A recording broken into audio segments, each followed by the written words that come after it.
Bonjour à toutes et à tous et bienvenue à ce nouveau Good Morning Market. Nous sommes le lundi 6 décembre 2021.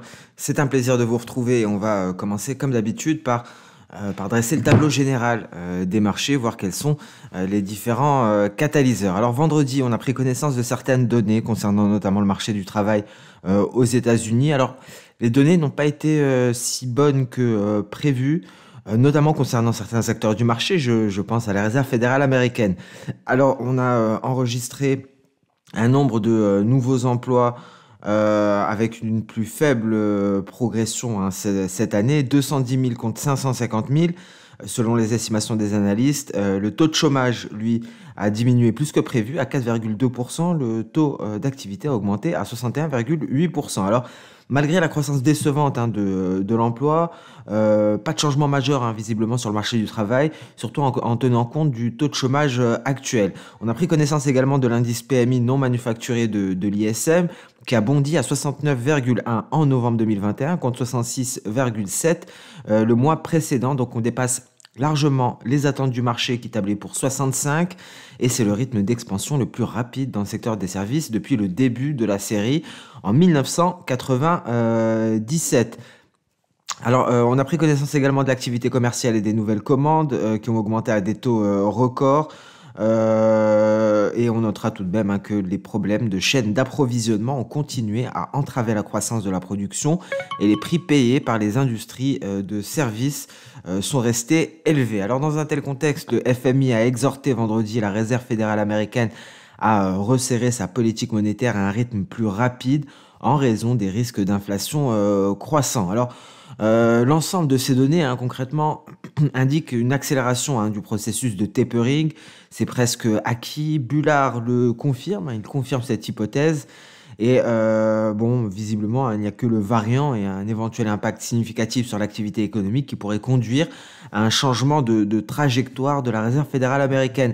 Donc, en conséquence, à la mi-septembre, on peut s'attendre effectivement à une accélération du tapering. On notera tout de même que ces données n'ont pas favorisé tous les secteurs. Je pense au secteur technologique qui a été frappé de plein fouet. Le Nasdaq a même chuté de plus de 2,5% vendredi, principalement à cause de géants tels que notamment Apple, Microsoft, Google, Alphabet, la maison mère de Google, ou même Tesla. On notera qu'en raison de tous ces paramètres, le dollar s'est apprécié et ce qui est intéressant, c'est que l'or a également progressé. Donc bon, il faut savoir tout de même que pendant ce temps, un dollar fort garde la pression sur les cours du pétrole. Alors concernant les actualités, on notera que les actions de China Evergrande ont plongé après que la société a déclaré qu'il n'y avait aucune garantie qu'elle ait suffisamment de fonds pour faire face au remboursement de sa dette. Et concernant le front de la pandémie, les virologues estiment que le nouveau variant est plus transmissible, mais certains signes indiquent que les infections sont moins graves. Et justement, c'est ce détail-là, le fait que les infections semblent moins graves, il n'y a pas de décès, il me semble, pour le moment, c'est ce qui vient apaiser les marchés. Alors voilà pour le contexte de marché. Aujourd'hui, comme chaque lundi, pas grand-chose. On a déjà pris connaissance des commandes d'usines en provenance d'Allemagne ressorties inférieures aux attentes. Et donc, on n'attend pas grand-chose au cours de la séance d'aujourd'hui. On passe sans plus tarder sur les indices boursiers avec des indices européens qui débutent en hausse. Vous voyez le CAC 40 à 6810 points, toujours bien loin tout de même des 6900 points. C'est le niveau à franchir pour espérer une reprise haussière. On notera tout de même que le nuage a fait son job de support et soutient la hausse pour le moment, mais le CAC 40 n'est pas parvenu à se hisser au-dessus de sa Tenkan à 6860 points, dernier rempart avant la Kijun, légèrement au-dessus des 6900 points. Qu'en est-il du DAX? On marque une pause, visiblement, vous voyez, sous le nuage concernant le DAX, 15 300 points. Très exactement. Donc maintenant, il faut réussir à aller au-dessus du retracement de Fibo à 61,8%. Mais ce n'est pas fini. Après cela, il y aura le nuage. Donc en données journalières, ça nous semble assez compliqué de voir une réelle hausse fulgurante qui permettrait d'effacer le précédent sell-off. Alors peut-être qu'on va aller coller sur le bas de nuage en se rapprochant des 15 500 points, vous voyez, le retracement à 50%. Et je pense qu'on pourrait éventuellement avoir une percée par la suite. Mais dans ce cas-là, Cela voudrait dire que le mois de décembre serait compliqué pour le DAX, hein, qui pourrait marquer une pause justement sous les 15 500 points. À voir, parce que effectivement, la prochaine faiblesse de nuages ne sera qu'au 1er janvier 2022. Donc, dans une telle hypothèse de légère hausse progressive qui nous permettrait de grappiller 200 points, selon Ishimoku, une progression pourrait être possible, une traversée du nuage, pardon, pourrait être possible éventuellement en début d'année 2022, à partir du 1er janvier. Donc, ça semble compliqué, hein, d'imaginer le DAX intégrer le nuage dès à présent en franchissant ici le retracement de 50%, la Tenkan et la Kijun pour aller chercher la borne basse de son précédent canal haussier. Bon, c'est tout à fait possible. Mais ce scénario d'un DAX qui vient progresser tout doucement et consolide sous le nuage, sous les 15 544, semble être le plus probable à l'heure actuelle. D'un point de vue H4, vous voyez, hein, on a tout de même un nuage à franchir ici en ce lundi, en présence de catalyseurs majeurs. Donc, peut-être que ce ne sera pas, en tout cas pour aujourd'hui, hein, on est seulement le 6 décembre, mais voilà pour cette vision de fin d'année. Est-ce qu'on aura un rallye de fin d'année? Bon, à suivre. En tout cas, si la situation sanitaire s'aggrave, on pourrait ne pas avoir de rallye de fin d'année. Et c'est vraiment là le point noir, hein, pour ce mois de décembre. C'est d'un côté le nouveau variant, mais également la possibilité de nouvelles restrictions en Europe. Le Nasdaq a souffert. Le Nasdaq est allé chercher ses précédents records historiques, hein, les records historiques qui datent ici du début du mois de septembre. C'est notre support à l'heure actuelle. Alors c'est un bon point de départ pour une reprise haussière. Une reprise haussière qui pourrait nous mener assez haut. Donc on reste aux aguets sur le Nasdaq. Est-ce qu'il va réussir aujourd'hui à progresser quelque peu? Mais le plus important, est-ce qu'il va réussir à se maintenir au-dessus des 15 700 points? C'est le niveau qu'il faudra sauvegarder. Par la suite, on sera beaucoup plus serein. On aura un nuage en tant que support qui pourrait soutenir l'éventuelle hausse. En données H4, on a eu un gros signal tout de même. Et c'est ce qui vient de nous inquiéter. C'est la cassure ici de cette moyenne mobile de 100. On la surveille depuis très longtemps, et ce que l'on peut en retenir, c'est qu'effectivement, les cassures ont habituellement été de bons signaux. Vous voyez ici, cassure, ça a été un signal de hausse. Il y a des fausses cassures, mais c'est invalidé dans la foulée. Et là, effectivement, on est allé beaucoup trop bas, hein, pour que ce soit invalidé. Et visiblement, la cassure est valide, hein. Donc, est-ce qu'on a atteint un creux? Est-ce qu'on va aller approfondir la baisse davantage? Le salut du Nasdaq, tout dépendra concrètement de notre nuage journalier. Il faut qu'il tienne en tant que support, mais je pense, hein, qu'une reprise haussière est hautement probable. Et en tout cas, si la baisse prend fin, a déjà pris fin, ce qui pourrait nous garantir une poursuite de la hausse, c'est un passage au-dessus des 16 000 points, 16 035, et donc il faudrait refranchir cette moyenne mobile. Donc c'est ce qu'on va guetter cette fois-ci.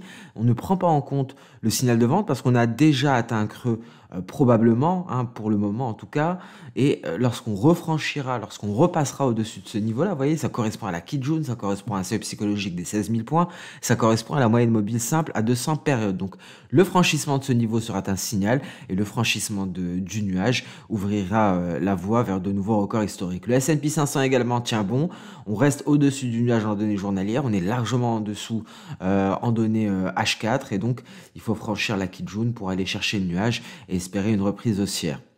Donc vous voyez, hein, par rapport au Nasdaq, on est tout de même relativement plus proche du nuage ici concernant le S&P 500. Le Dow Jones, lui, a failli approfondir davantage. On était sur le point d'aller chercher les 33 400 points. On rebondit, on réintègre le nuage. Maintenant, concrètement, il faut attendre les 35 200 points pour espérer une reprise haussière sur le Dow Jones. Vous voyez ici en données intraday, on est très proche du nuage. Donc, je pense que ce sera l'indice américain qui va prochainement surperformer d'un point de vue Ishimoku, d'un point de vue technique en tout cas, c'est le mieux orienté. Il est très proche de son nuage et pourrait donc le franchir très prochainement. Les crypto-monnaies ont pris un coup, un repli de plus de 20% pendant le week-end concernant le Bitcoin. Alors, vous voyez, ça c'est très intéressant. Je reviens sur ce graphique journalier. On a suivi les cours du Bitcoin avec des projections de soda. Je vous refais pas le topo. On avait un borderline ici, donc un double sommet AB, et on est allé chercher très précisément E1. Vous voyez? Par la suite, on a eu une vague haussière qui est allée chercher V, 66 268 points. Et là, la vague baissière y est allée. C'était une projection E, hein, ce n'était pas une V. Je retire le V.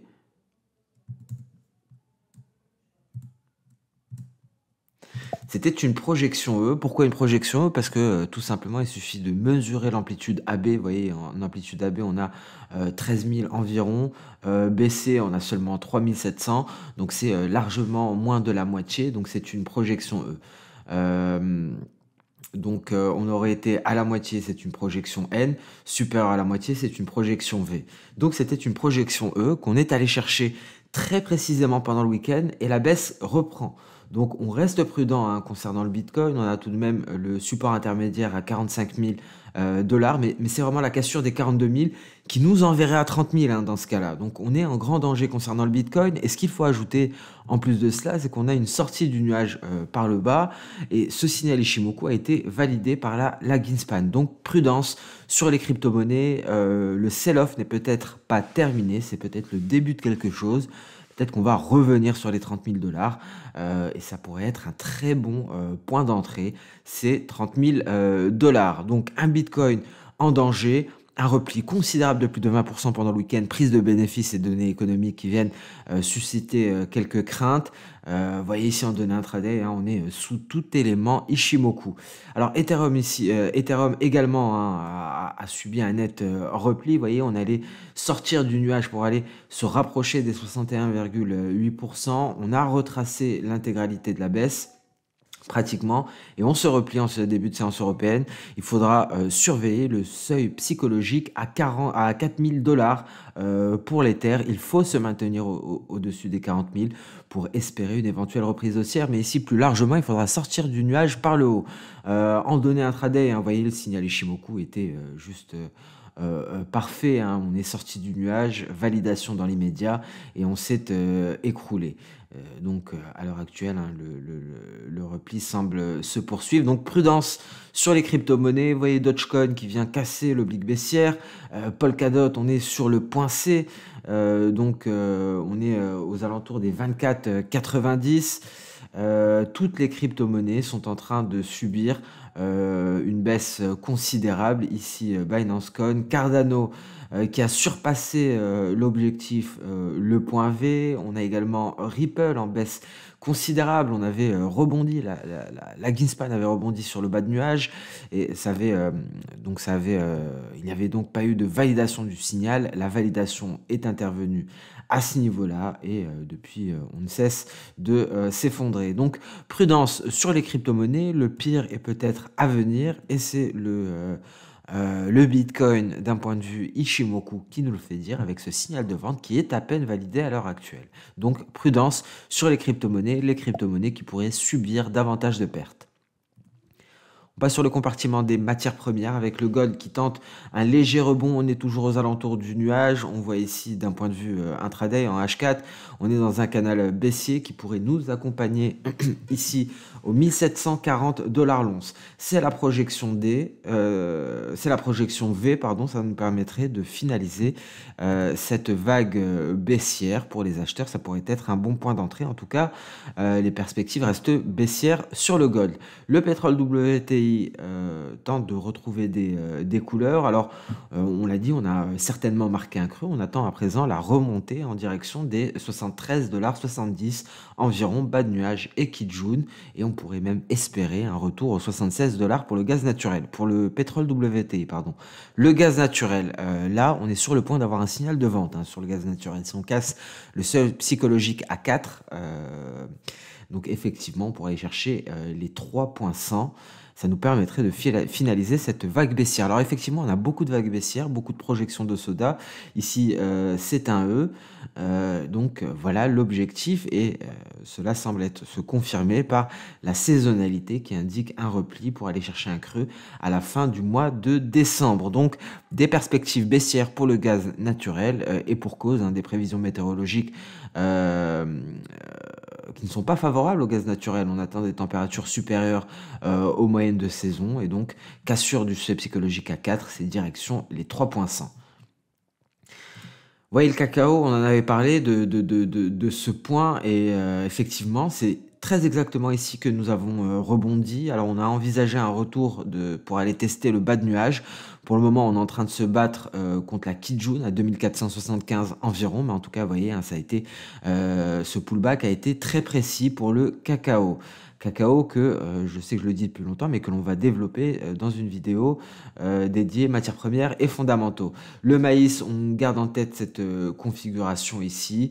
Et le blé, hein, on avait parlé d'une clôture mensuelle. Vous voyez, malheureusement, la clôture mensuelle s'est fait sous les 78,6. Donc, pas de signal technique de long terme pour une éventuelle poursuite du rallye, mais c'est toujours d'actualité. Vous voyez, hein, on progresse petit à petit pour s'éloigner hein, de cette borne haute aux alentours de 600 borne haute du précédent range hein, qui datait de la fin du début de l'année 2020. On passe à présent sur le marché des changes avec finalement un biais vert qui s'est ressaisi plus vite que ce qu'on l'attendait. Hein. Je vous rappelle j'avais donc un biais baissier sur le court terme pour aller chercher un creux avant de repartir à la hausse. Alors le biais vert est reparti avant cela à la hausse et il est sur le point de franchir son nuage H4 et donc ce serait un éventuel signal d'achat qui nous serait donné, un signal qui serait validé très rapidement par la lagging span. Vous voyez, hein, il ne lui manque que la Kijun pour valider un éventuel signal d'achat.